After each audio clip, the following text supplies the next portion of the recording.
Bonsoir à tous. Assaoré Konanjak, le nouveau directeur général du Trésor et de la comptabilité publique. Information donnée au terme du Conseil des ministres de ce mercredi.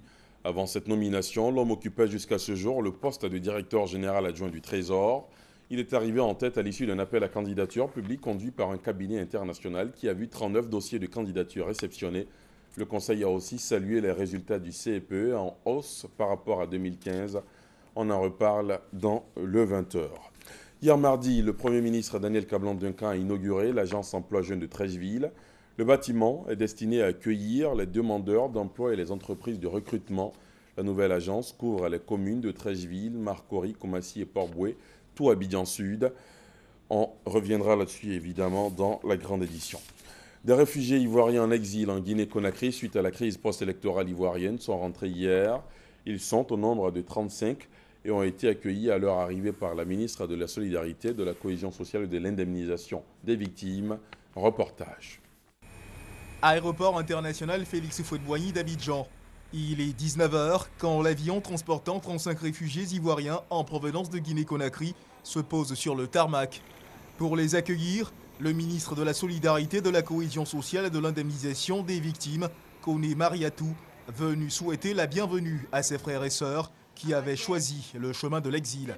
La joie est de constater que beaucoup d'Ivoiriens sont rentrés et ceux qui sont encore à l'extérieur ont saisi la main tendue du président de la République. Vous constatez avec moi que le retour est effectif et progressivement, on n'aura plus de réfugiés à l'extérieur. Aujourd'hui, ils ont répondu à l'appel du président de la République. Ils rentrent chez eux, les enfants vont grandir dans leur pays, vont partir à l'école dans leur pays et puis leur avenir est tout tracé. Ces Ivoiriens qui, pendant quelques années, ont connu les difficiles réalités de l'exil, sont heureux de rentrer au bercail. Remercie le chef de l'État, Alassane Ouattara, pour sa main tendue à tous les Ivoiriens encore en exil. Je suis très heureux de rentrer dans mon pays aujourd'hui. Je remercie la nation ivoirienne.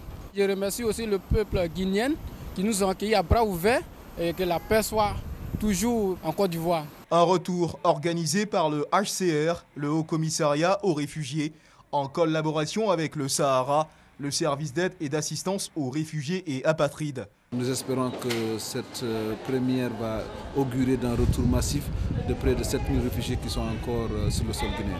Nous estimons aujourd'hui que la paix est retrouvée en Côte d'Ivoire et nous appelons les réfugiés qui sont encore dans les pays d'asile à retrouver le chemin du pays. C'est une nouvelle vie qui commence pour le petit Maury et sa famille, une famille heureuse de retrouver la terre natale, la Côte d'Ivoire.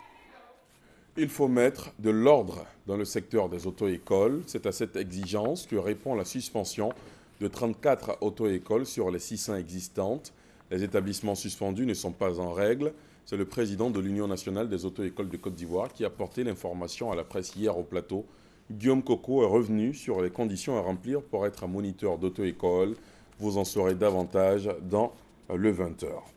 À l'étranger, le Conseil de sécurité des Nations Unies a approuvé aujourd'hui l'envoi de 2500 casques à bleu supplémentaires pour assurer le maintien de la paix au Mali, pays touché récemment par une série d'attaques de groupes terroristes.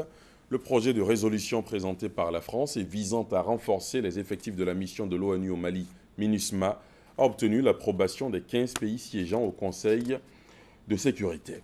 La Turquie a décrété aujourd'hui journée de deuil national après l'attentat qui a tué hier soir 41 personnes et fait 239 blessés à l'aéroport d'Istanbul.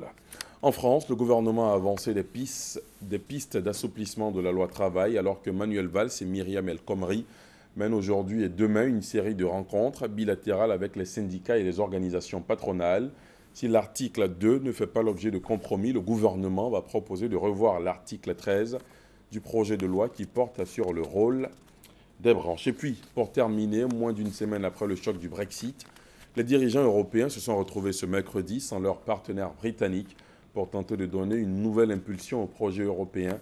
Sans David Cameron donc, les dirigeants des pays de l'UE se sont retrouvés ce matin à Bruxelles pour la première fois sans le Royaume-Uni pour préparer l'après-Brexit. C'est la fin de ce flash. Merci de l'avoir suivi. L'info revient à 20h. À tout à l'heure.